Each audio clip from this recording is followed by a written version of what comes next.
Today on the Locked On Hornets podcast, Adam Silver actually provides the next Mark Williams update. Where do we go from here? And Cooper Flagg has some discouraging comments if you're a team in the bottom of the NBA standings. That's all today on Locked On Hornets.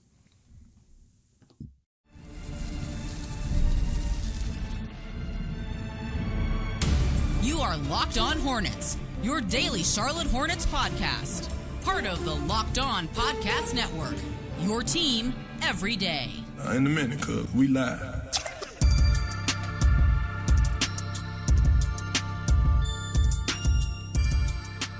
It's Locked On Hornets, part of the Locked On Podcast Network. It's your team every day. Thanks for making us your first listen. We're free. We're available anywhere you get your podcast, and that does include YouTube. There's Doug Branson. You can find him on his Substack, everyhornetsboxscore.com. You can text him there, too, by finding the subtext information. You can listen to him on another pod, the Locked On NBA podcast with Matt Moore and Hayes. I'm Walker Mail. Listen to me, WFNZ, every weekday from 12 to 3 p.m. Real quickly, got to take care of some responsibilities. This episode is brought to you by FanDuel. Right now, new FanDuel customers can get $150 in bonus bets if your first $5 bet wins. And finally, Doug, there's another thing on his plate. It's the Locked On Hornets newsletter, a new newsletter, one stop for ultimate team and league coverage delivered right to your inbox. You can sign up for free right now, lockedondaily.com. That's lockedondaily.com. Start your day with the all new free Locked On Hornets newsletter. He continues to write about Mark Williams because we keep getting updates.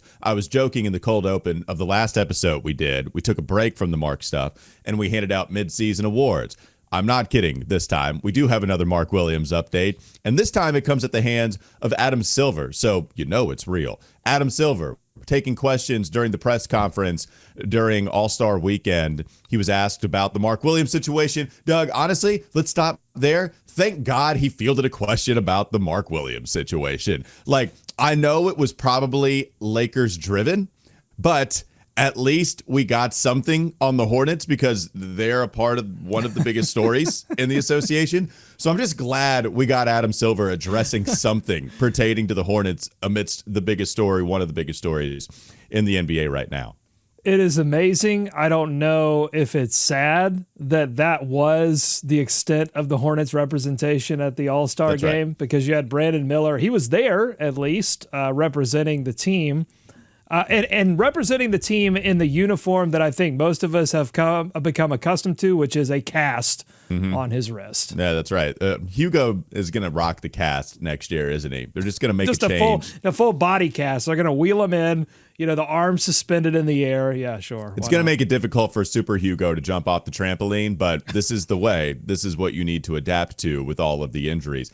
Adam Silver was asked about the Hornets side in all of this, whether they've basically just the Mark situation overall. And he said that the Hornets have not filed an official complaint with the league quite yet, or they just haven't filed an official complaint with the league. Of any kind. So here's, all right, okay, you laugh, you go, Doug, because I think we all have thoughts on it, but what do you make of Adam Silver telling the people that, no, while the Hornets have still explored options, it did kind of feel like they had already done this, that they have gone through after exploring their options, and Adam Silver tells us, no, they have not filed that official complaint yet. Well, I laugh because this is what I was concerned with. I was concerned with this when they initially released the statement. Very quickly after learning that the trade was rescinded, they released this very strong statement that says, Mark is back, and Mark is our starter, and we're excited. And I'm like, whoa, okay, all right, you're just doing that like right off the jump. You might want to take a second to think about what you're going to say and do. Okay, no, we're just going to say it off the rip. And then you have this, well, we're thinking about challenging, and then some reporting on maybe they did actually challenge, maybe a mock trial, and now you have Adam Silver saying that they haven't done anything, and now it all looks like a big joke. And this is what I was concerned with the whole time. Meanwhile, you've got Mark Williams in a state of limbo, not with the team. I'm super concerned about where that relationship stands. And people have been making the Office snip, snap joke about Mark Williams and Dalton Connect. Well, now you can have that joke about what the Hornets are actually doing about this situation. And to me, this was always going to be the ending. And Adam Silver, after saying that they haven't filed any protest, did give some credence to the Hornets being perhaps wronged here and needing to look into the idea of passing physicals. But Adam Silver also notes the thing that we've noted, which is this thing is rare. And I just don't think the NBA is actually going to do anything about this situation. There will be zero changes because the NBA wants teams to have wide latitude on passing physicals when you're going to have trades, and teams don't do this often enough for it to be a problem. Right. So I've been going way back and forth on this. This is an issue that I've had a really hard time coming to grips with in terms of how I feel about it, because at first I felt kind of where I end up in this situation. At first I felt, okay, is it worth it? Is this thing really worth it to go after the Lakers and file a formal complaint? At first I didn't think so. And then I started, after hearing from Bobby Marks and after hearing what everybody else thought about it, it's like, okay, I can get that. If you are trying to say, we are going to salvage our reputation because in an indirect way, some just directly reporting it, that the Hornets were withholding some information and they're trying to say, no, that's BS. That's not happening at all over here. And so now you wanted to make that complaint. Okay, fine. Was there a space where you could do that, try to save your reputation while also still nurturing this relationship that you have with Mark Williams so that he could come back and this could be as less awkward as possible in what is inevitably going to be at some level an awkward situation? Can we at least make this as least awkward as possible? But now that doesn't seem to be the case here. Doug, I go to a comment that Sam Vecini dropped just a few days ago when he's talked to people within the league about this Mark situation. They kind of laugh at the Hornets is what he's saying. He's like, they're laughing at Charlotte. So, okay, and we can get to you in just a second, but like with the teams laughing at the Hornets, I don't know how real that is. Like, I don't know how necessary the laughing at the Hornets is, but if it was to salvage some sort of reputation or respect, then like, are people really going to be holding this against Charlotte anymore? And if that's the case, then how much is it continuing to be worth it? If it's not, like, they're going to do business with the Hornets. This instance is not going to deter other teams from doing business with the Hornets. Maybe with Mark to a certain degree, but not with the Hornets. And so these are all the thoughts that I have about this. The full context of the laughing thing from Sam Vecini, if you listen to the podcast, was that they're laughing at the Hornets because they know that the Hornets have no shot of making this happen. It's not laughing at the Hornets because they're stupid, or laughing at the Hornets because all of those executives felt like it would be that the Hornets were not wronged in any way. And no, they were laughing because it's like, you've got no shot of this succeeding if you actually go through with this because it's the Lakers, because it's the NBA, because the Hornets aren't coming at this from a position of strength. And honestly, like if Michael Jordan were still the majority owner of the franchise and still actively sort of engaged with the franchise and with the NBA, this might be a different story because he did have some sway within those past CBA negotiations. But the Hornets are playing with a completely different set of governors now. And all I would ask folks who are looking at this situation is, are the Hornets, do they look stronger or weaker after all of this? I would argue they look weaker. I think at some point they should have said, all right, this situation stinks, but we've just got to like collect ourselves, release that strong Mark statement if you want to, and then go forward in that direction completely. All right, let's get Mark back here as quickly as possible, do what the Lakers did, get Connect out there, and figure this relationship out along the way. Instead, it's been this wishy-washy thing that's played out in the press. And that's why when this thing, as soon as it got rescinded, my body just seized up because I knew it was the Lakers. I knew we were going to be playing in their domain of like doing things out in public, of ESPN, of big media. And I didn't think that was a game that the Hornets could win reputationally. I still don't think so. And I just hope the Hornets can, as quickly as possible, just put this to bed and move on. Yeah, as soon as it got challenged, right? Like with the rescission, like you could see, okay, he failed the physical. What are you going to do? But as soon as this thing got challenged after the strong statement they had welcoming Mark back with open arms as their dynamic presence and starting center. All quotes, by the way, not me elaborating on that whatsoever. So yes, I hear you. And good clarification on the laughing comments, but it is making my point, right? People are laughing because this feels like it feels like a fool's errand to some degree, in the sense that you're not going to come up with anything, that there's nothing that's going to change from this. And so this is what I was going to at the beginning, right? As soon as we saw the challenge, it was the rah-rah of it all. Stand up to the big guy, anti-establishment. Yes, I understand all those feelings, but what are you going to gain from it? It was hard for me to see then. In the middle, I thought, okay, maybe there's something you could get, but now I'm right back to where I was at the beginning, and it is because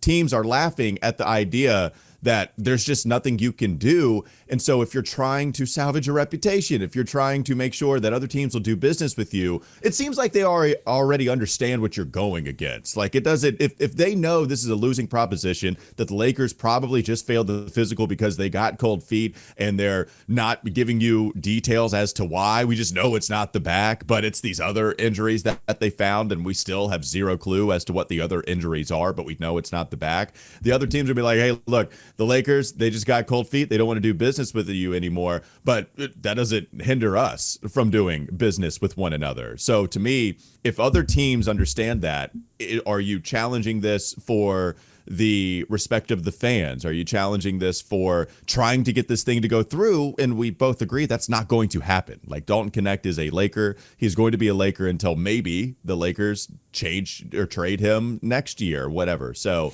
these are all the thoughts. Hopefully Mark comes back and salvages some value there too. Because like now, as we take our next step, Doug, once we realize whether they challenge this thing or not formally, what the next phase in all of this is Mark going to come back? And now what do you do with a guy that originally landed you an unprotected pick, a pick swap, and a former first rounder just this past NBA draft? Like that's a lot of value to just not have play on your court. So anyways, all right. Go ahead. I've got some lessons learned that I think that Jeff Peterson is a first-time GM and a young guy. And I think there's some lessons that can be learned from this situation, and I'll talk about them on the other side. That's a tease coming up next on the Locked On Hornets podcast. Tease everywhere! I like tease everywhere. That's the first time I just made that connection. We have Cooper Flagg making interesting comments with what he might do this upcoming NBA draft. It's not great news if you're a Hornets fan. Stick around and find out what those comments are on the other side of the break.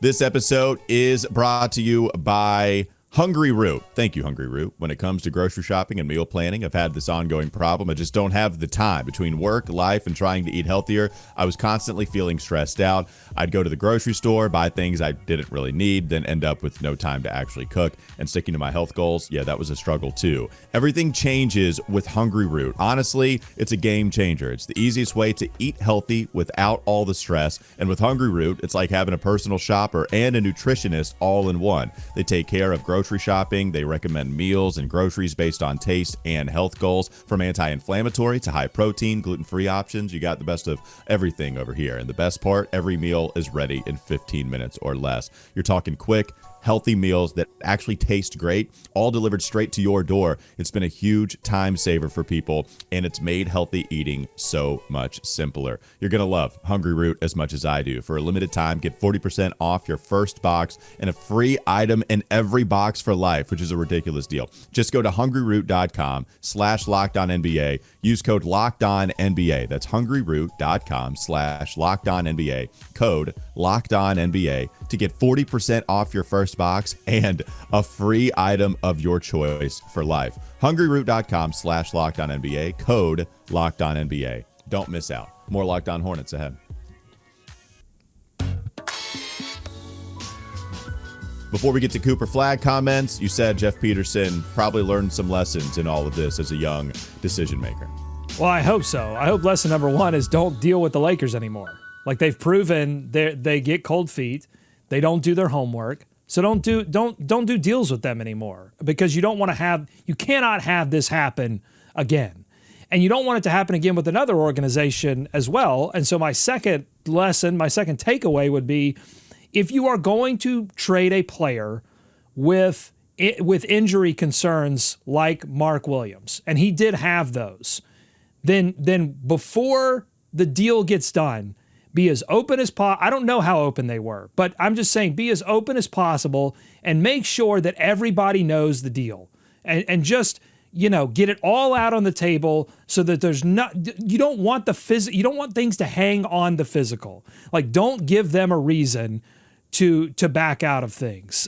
Because look, I think things were moving fast at this deadline. Obviously, Jeff Peterson has a focus on getting as many first-round picks as possible, and that's great. We want that. And the Hornets should accumulate as many assets as possible in preparation for whatever the next phase of this rebuild is. But you have to get the deal done. You have to get pen to paper. You have to get players exchanged and picks done. There's no credit. I'm not giving Jeff Peterson half credit for this trade. This is what I always punished Kupchak for, is you couldn't get the deal done. And he couldn't even get into the room to talk to the right people to get the deal done. At least Jeff can get in the room, but you get no half credit. You get zero credit for not getting this deal done. And so those would be my takeaways. Yeah, and I don't know if anybody's giving him credit. Also, it seems to be some blame towards the Hornets here originally. I think where I start to blame the Hornets, if there's something to blame the Hornets for, it's the way they reacted to the rescission. It's not the original trade. The only way that I would blame the Hornets is if they were desperate, or not desperate, but if they were really willing to move off of Mark Williams. Do you make that call weeks before the deadline? And then who knows, all the other teams, they also operate right at the deadline as well. It's why you see the deadline breed deals as much as they have been bred. So I think if you're Jeff Peterson and you're the Hornets, they have all the information with the medical records. There's no withholding anything here. I get it. This is not accusing, by the way, just quick clarification, not accusing the Hornets of doing anything shady here. I'm saying if you're going to trade a player with injury history, you go above and beyond to make sure that everybody's good before we shake hands and move forward towards the physical stage. I think there are examples of players with injury histories in other franchises that I've heard that, you cannot talk to a certain team about that player unless you are fully briefed on, here's the deal with this player. And we're not even going to start the conversation until you agree that you're cool with that. Well, yeah, I'm not sure that the Hornets didn't do that, especially with the Lakers having access to every single medical file on Mark Williams. It's just this thing all happens so quickly at the deadline. This guy gets traded the midnight before deadline day. So now we're talking about the Lakers understanding what they have. Thus, the issue with why Hornets fans are mad at the Lakers is because they got cold feet and they're hiding behind this. That would almost give the Lakers credence. It's hey, look, now we understand what we're getting, but we didn't see this and we weren't briefed on this nearly as much. I think that gives Lakers a little credence on this. To me, what I think happened is, with all of the access to the information that they have, they decided with other people in that organization already not excited about this deal after they already made the deal. They're I don't know, man. All right, we'll just fail them on something. And we still don't have the details on that. That's the funny part of all of this is we can have it's not the back. It's not the back, but it's just something else.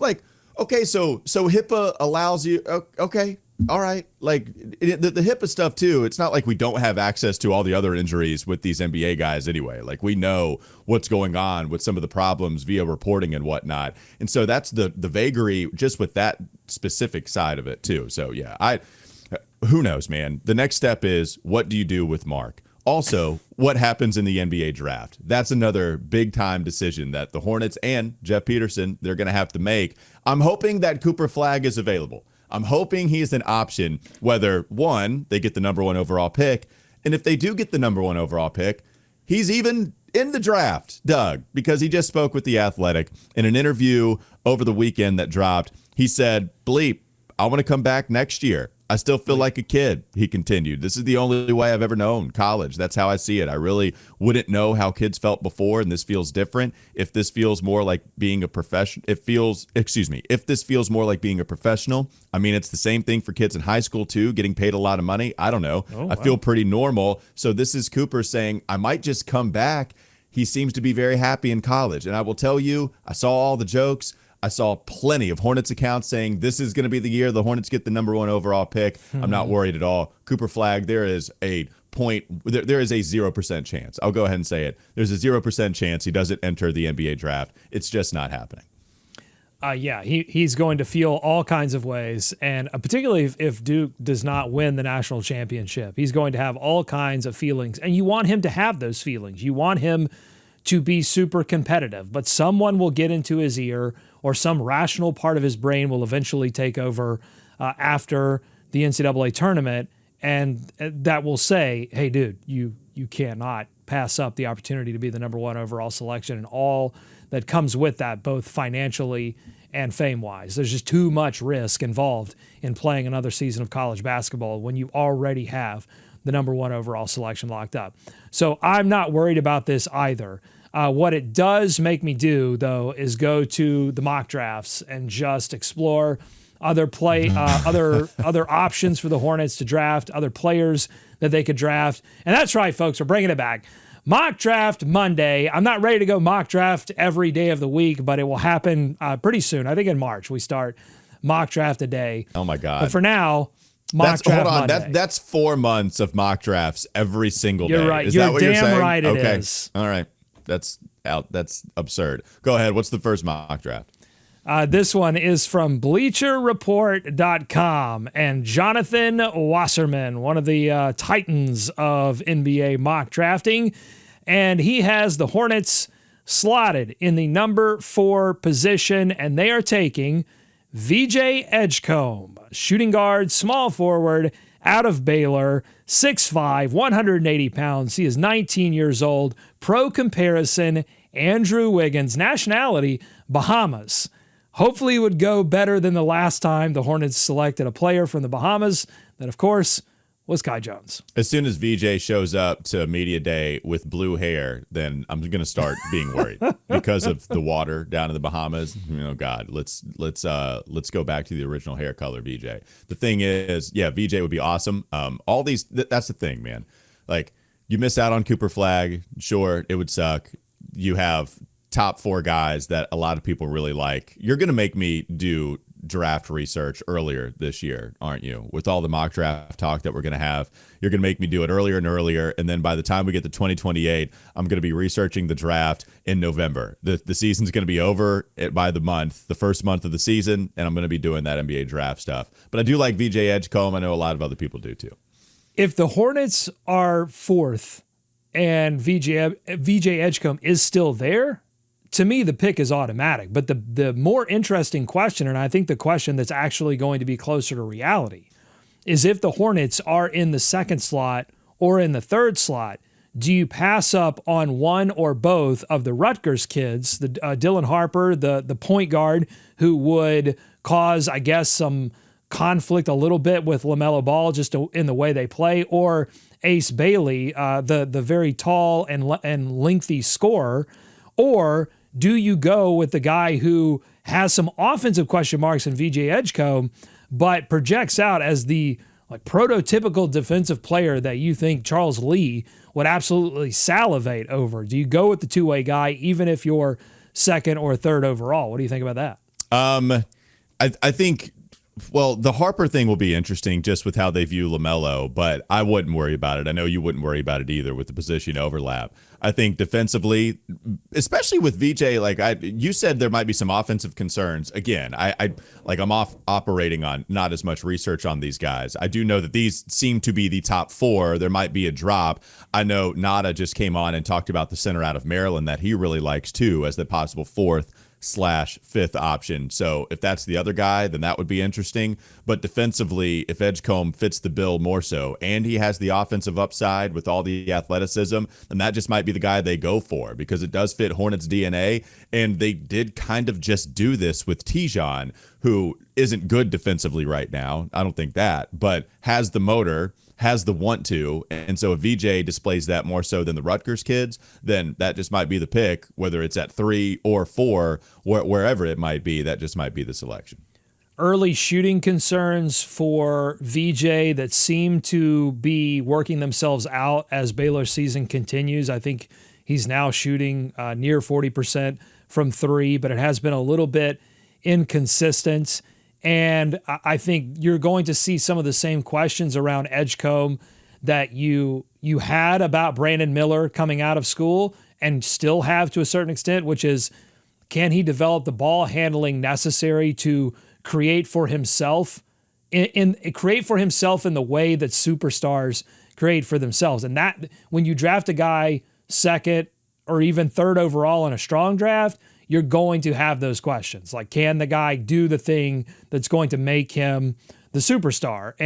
But I think, honestly, like, the defense looks awesome. His ability to score in transition is...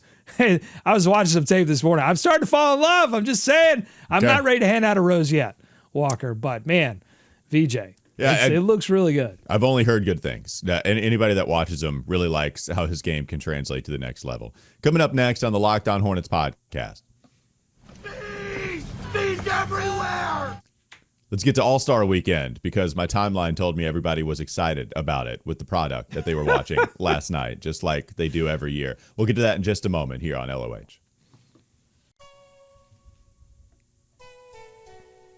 This episode is brought to you by FanDuel. When the game tips off, the NBA action is just getting started, and there's no better place to get in on it than FanDuel, America's #1 sports book. With FanDuel, you can place live bets throughout the game, so even if you miss the opening tip-off or want to bet on a fourth quarter comeback, you can stay in the action. And if you're looking for a bigger payout, you can even combine your live bets into a same-game parlay. You can use FanDuel's live betting feature because it keeps every moment of the game exciting, whether you're backing your team for a late-game rally or picking a player to hit a clutch three. You never feel like you're missing your chance. Plus, the app is easy to use, and when you win, you get paid instantly. Right now, new FanDuel customers can get $150 in bonus bets if your first $5 bet wins. Just visit FanDuel.com to join today. That's FanDuel.com for your shot at $150 in bonus bets. Make every moment more with FanDuel, the official sports betting partner of the NBA. One more segment to go. Locked On Hornets.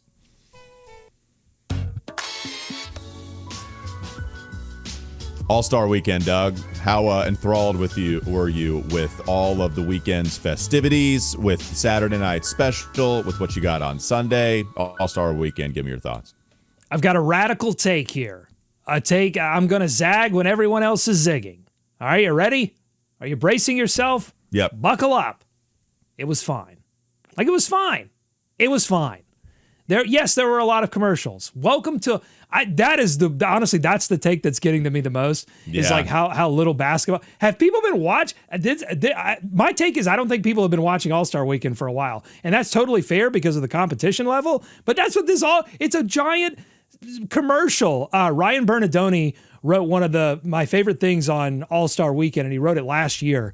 And he said, this is a sales conference. This whole thing is a sales conference. You cannot expect people to do their day jobs at a sales conference. And if you are complaining about how many commercials they are, you are, I don't know, you're yelling into a canyon. That's not ever going to change. I thought the competition level increased. I think they should lean even harder into the tournament idea. I think they should absolutely keep it. I think you add a EuroLeague team. I think you add the best G League squad, whatever the top record G League squad, you add that entire G League squad to the number of teams. You go full college football, expand the tournament, and give us more of what we got in one of those games where the Rising Stars actually tried to play basketball, and they, the OGs had to put their foot on the gas.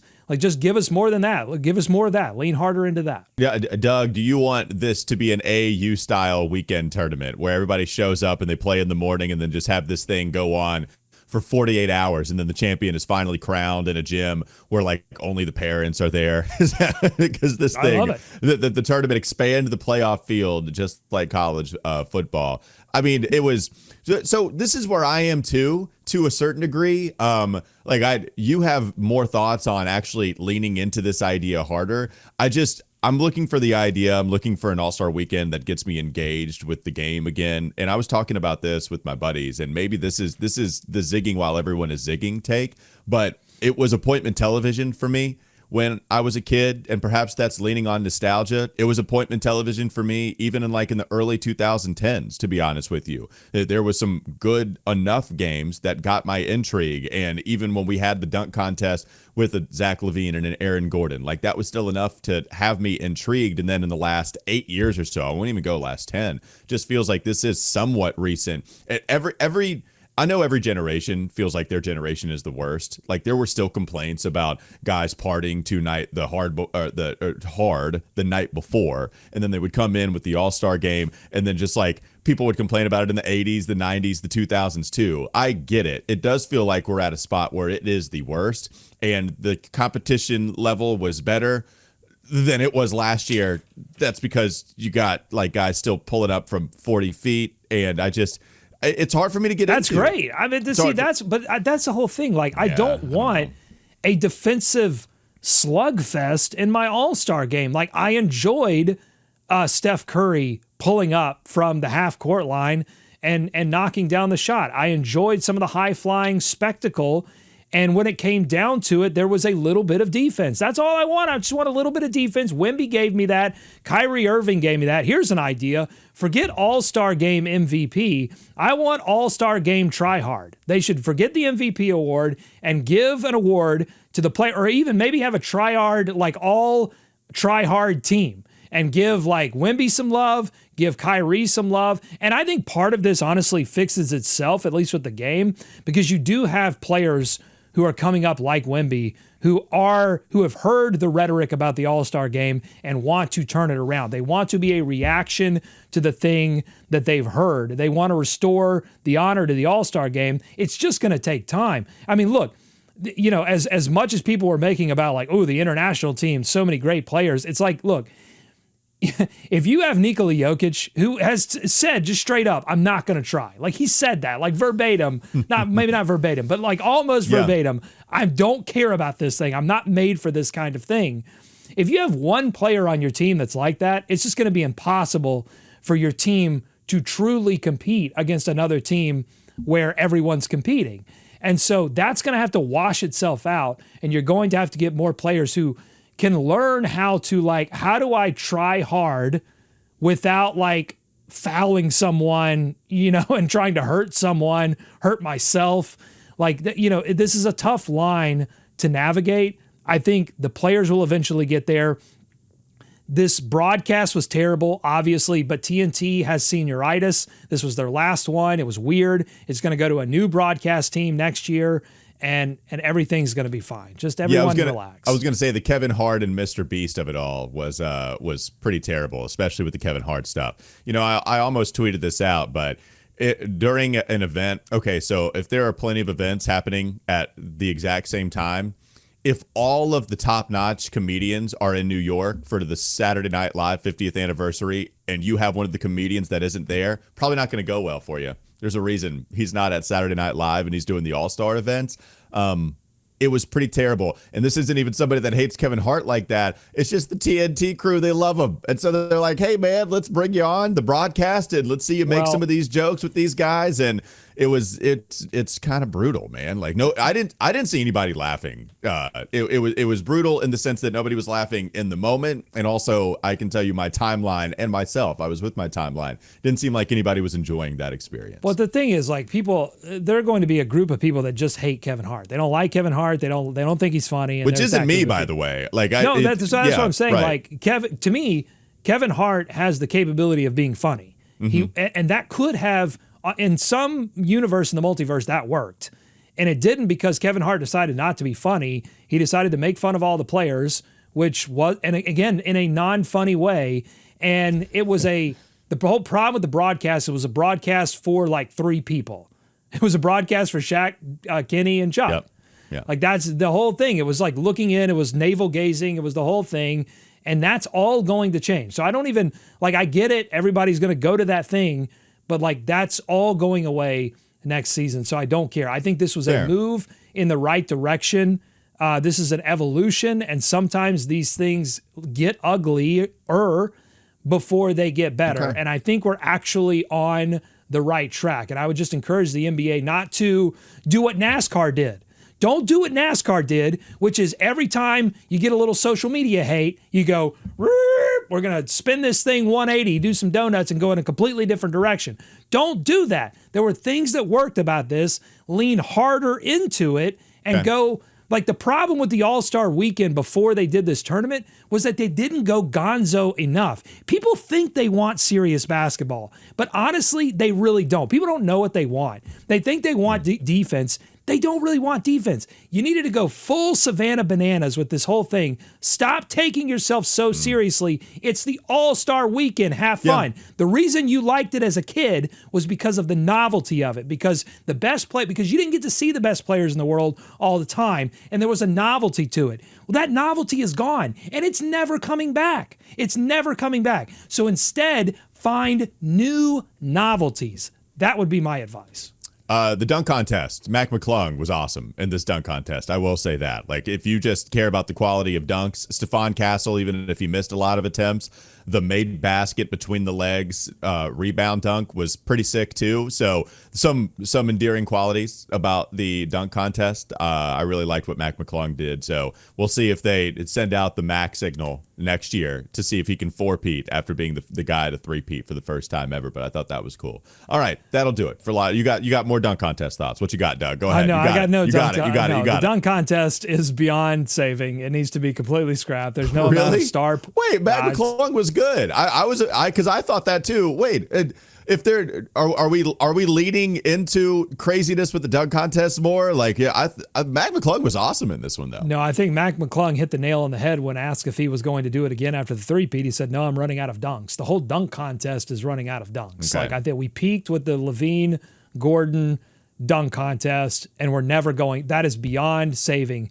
It needs to reform into something. I think you ought to combine the dunk contest with the skills contest in some way and make that thing interesting. Like again, here, same take.